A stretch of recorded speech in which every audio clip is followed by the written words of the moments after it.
Good evening. Tonight we're going to do a report called Proof of Why There Was a Split of Mountaindale. As you can see, the two big buttons here, truth and error. And this has a lot to do with truth and error, this split. And so some of the brethren have been asking us for a while now what really happened with this split. And of course, Mountaindale has put out their version of the split. And so we thought it'd be good to tell the truth about what happened here. We'll go into it, and you'll have a better conception of what really happened on the split of some of the brethren from the Mountaindale organization. So as we always do, we request that you pause the video, claim the promise of John 16:13, and he will be faithful and guide us into all truth. Let's begin.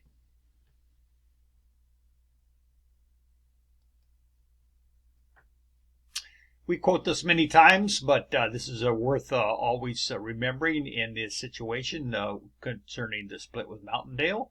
We have many lessons to learn, many to unlearn. God and heaven alone are infallible. Those who think that they will never have to give up a cherished view, never have occasion to change an opinion, will be disappointed. As long as we hold to our own ideas and opinions with determined persistency, we cannot have the unity for which Christ prayed. Review and Herald, July 26, 1892. So we see a very valuable lesson here, brethren.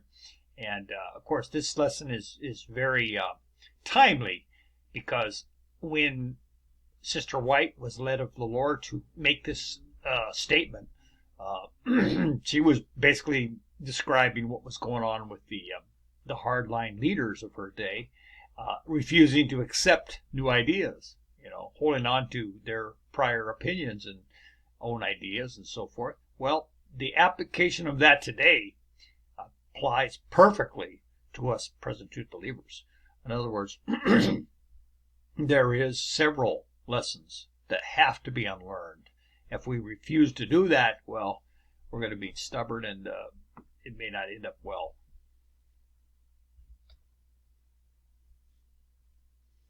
All right, so we're going to now show you a video here of the stubbornness and the unreasonable stance that these leaders from Mountaindale are taking.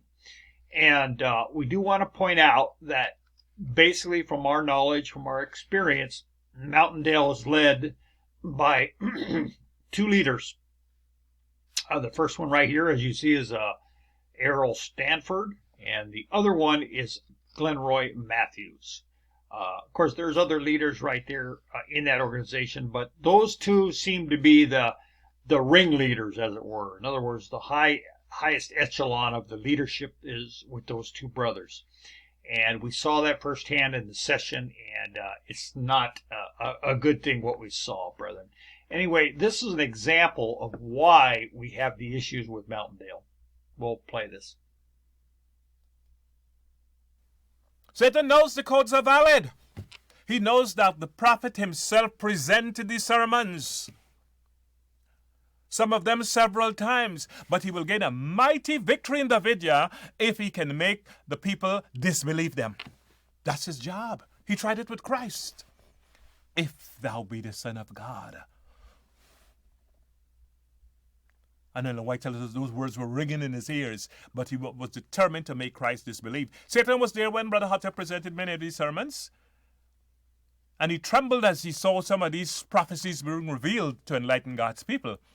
But if he can succeed in making a large part of the video disbelieve the truth, the authentic sermons of the prophet, he will gain a mighty victory, and he will laugh, and he will destroy us.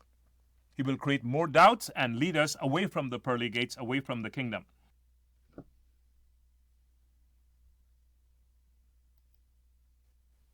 Satan knows the codes are valid. Well, brethren, you saw it for yourself. Now let's look at some handy quotes here. There is no Bible sanctification for those who cast a part of the truth behind them. Testimonies, Volume 1, page 33, paragraph 8. Excuse me, brethren, I think that's Volume 1, page 338. For this work cannot go on in the heart while the light of any part of the truth is rejected or neglected. Answer 4, page 13. Moreover, as the devil lives, he will employ every possible agency to either add to God's truth or subtract from it, aggravating and disheartening, especially capitalizing on the misfortunes and afflictions of the saints, to thus secure their downfall if possible.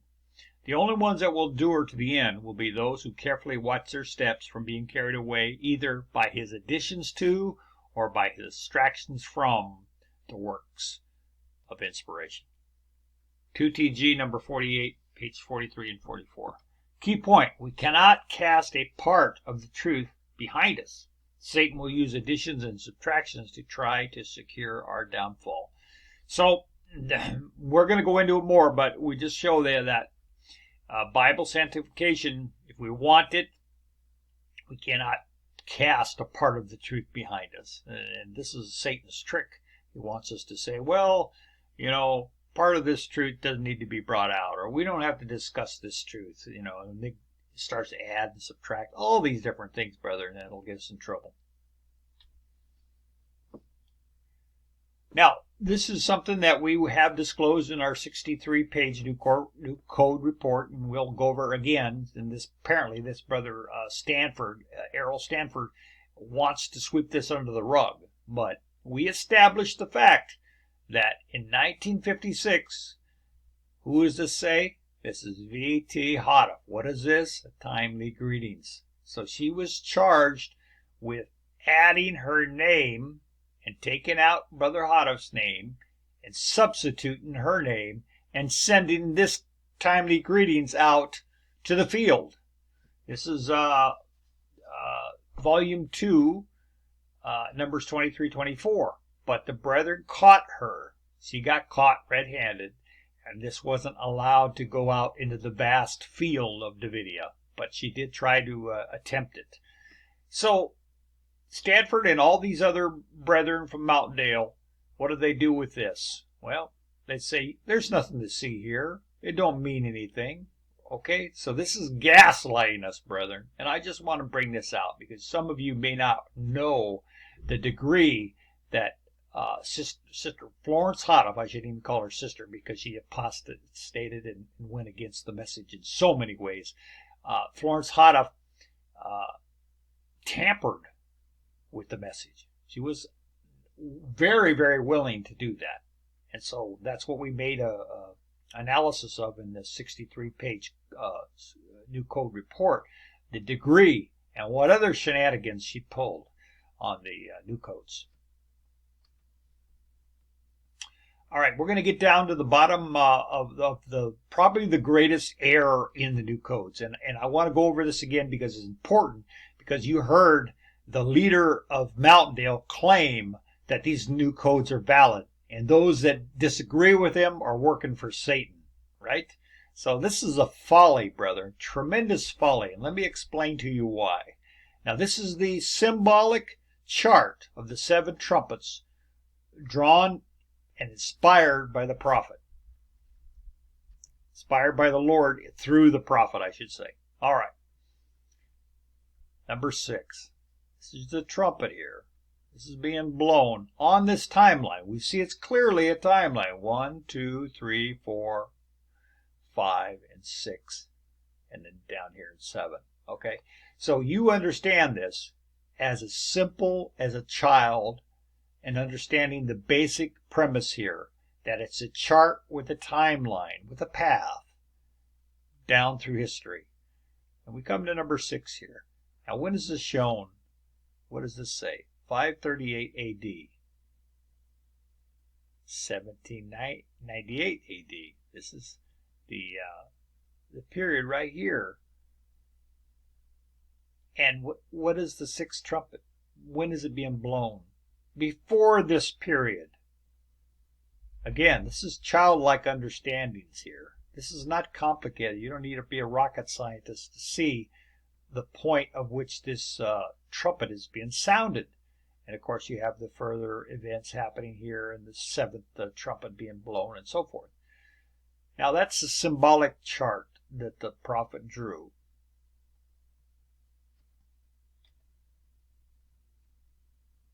Why is that important? Well, it says, while the enemy has succeeded in confusing the written word, God lightens the earth with his glory by these symbolic revelations, and by which he discloses the entire truth and uncovers the traps of the devil. Thus, through types and symbols, he makes wise the simple and confounds the prudent by showing where there is no type, there is no truth. So we see that the enemy can do what?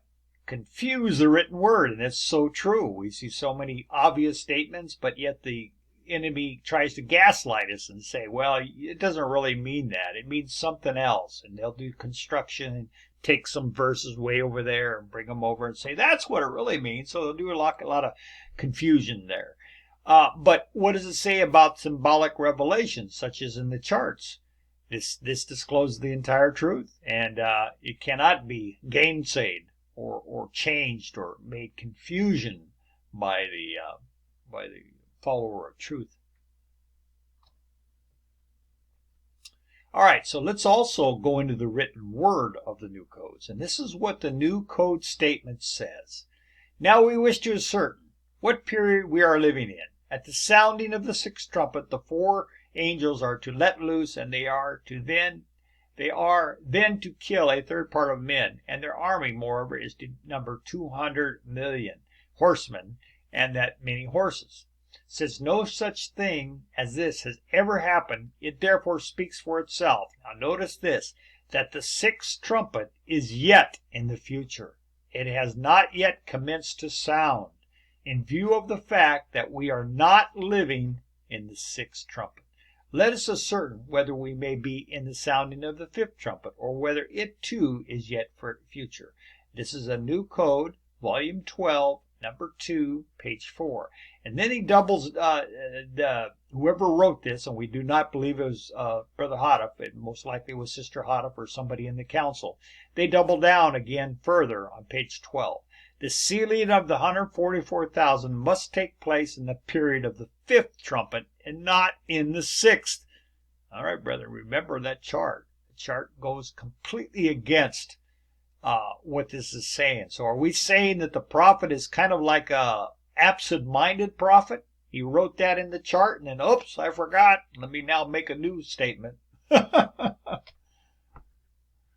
All right, now we're going to get down to Brother Hodoff's published code statement. This is the one he's authorized and published, not Florence Hodoff. The altar being in the holy apartment of the sanctuary at the sounding of the sixth trumpet proves that the trumpet sounded before the most holy apartment was open for use. For had it been in use, the voice would necessarily have come from therein, wherein the throne is. Hence, the sounding of this trumpet had to take place before the door of the most holy was opened and the throne occupied. All right, so when was this door opened? 1844. We all know that as present truth believers. So the sounding of the sixth trumpet here is clearly said to be before the opening of the holy door in the most holy apartment. So what's going on here? This is Brother Hodoff's statement, and you just read the other code, new code statement, saying completely opposite, brethren. So this is the work of Satan or the work of the Lord. There's no doubt about it. Satan is trying to fool us. All right, this is another one that we need to know. In the coming from the golden altar, the command, loose the four angels, shows that the sixth trumpet sounded some time before the veil to the most holy apartment of the heaven was lifted. Otherwise, the voice would have come from the throne, the most holy. But as has been shown, we are still in the period of the fifth trumpet. A fact evokes the question, how then could the sixth trumpet have sounded before the events of the fifth expired? It will be observed that though each of the trumpets began at a definite time, yet one overlaps the other. All seven extend to the second coming of Christ. Again, this is Brother Hodoff saying that the sixth trumpet sounded some time before the veil of the most holy apartment in heavenly sanctuary. Again, brethren, we have confirmation that the prophet doubled down and said it again, the time of the sound of the sixth trumpet.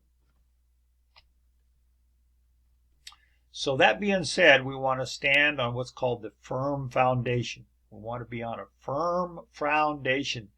The followers of Christ take the time to examine for themselves what the Word itself says, not what God's enemies try to make it say. So Stanford is trying to tell you, don't pay attention to this confusion. It doesn't mean anything. Brethren, we highly disagree. And the Word itself says that we cannot mix truth with error. And that's what the Mountaindale leaders wanted us to do. Say, this is error, and it's mixed with truth, but so be it. Don't worry about it. So what do we have? Florence Hodder published codes say sixth trumpet is yet to sound. Brother Hodder's published codes say that they sounded prior to the veil of the most holy apartment opened in 1844. According to the chart, it was even before 538 AD. Mountaindale leaders say it is okay to mingle truth with error. Present truth believers cannot support such practices and teachings. Our 63-page New Code report proves Florence and Adair changed, added, subtracted, and seriously tampered with the new codes. Now, getting back to the original point of the video, we want to go over this letter here that the pre-11th hour ministry leaders sent out in the field, and it explains the real truth about the split. The 2022 Mountaindale session instituted a unity agreement, a form to be signed by the employees of the association agreeing to teach the association's position and not to discuss or teach one's personal beliefs in private or public. Agreement must be signed to continue employment with Mountaindale. The copy of the agreement was adopted by the 2022 session and circulated among believers does not reflect the full intent of the session. When the agreement was being formulated in session and after it was adopted by session, the question was specifically asked if the intent was that there would be no private or public discussions about one's personal beliefs, and the response was yes. Wow. Since this agreement infringes on one's religious liberty and results in having to violate one's conscience, the aforementioned brethren declined to sign said agreement. This resulted in Mountaindale terminating the employment of the aforementioned brethren. What has transpired is akin to what the Salem Association, Bro Don Adair, did to those who challenged and disagreed with his teaching of those with the 144,000. They were forced out and eventually formed Mountaindale Association. So we see that, yes, history has repeated itself. Many, many years since 1986, I believe it was, when Adair kicked out the disagreeing brethren for not going along with his teaching of those with 144,000 and not promulgating it. So what has happened? Well, the same repeat.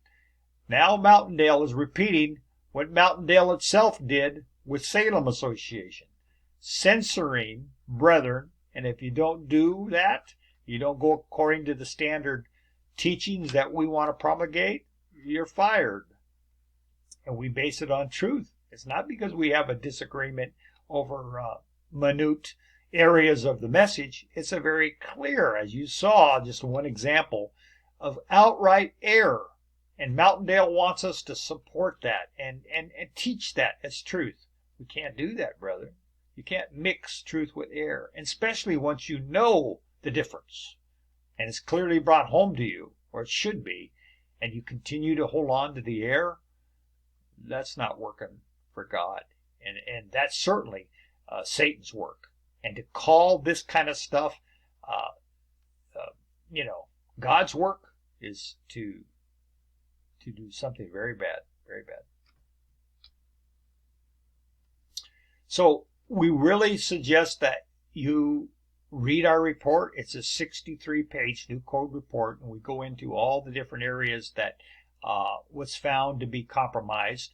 And you can find that on hearyeTheRod.wordpress.com, and it's called the New Code Report. So if you'll go on to this site and You just in the search bar press new code report. You'll pull it up.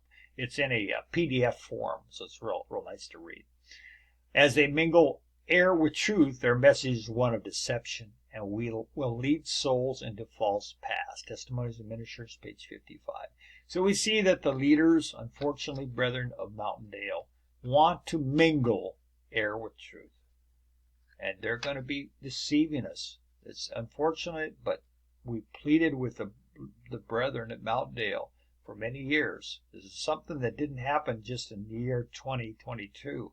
We were talking with the leaders. We were trying to share stuff with the leaders. And that's why they had decided to bring it to a head in the session this year. And unfortunately, the majority of the members, just like sheep, followed their leaders and did what the leaders wanted. Glenroy Matthews, Errol Stanford.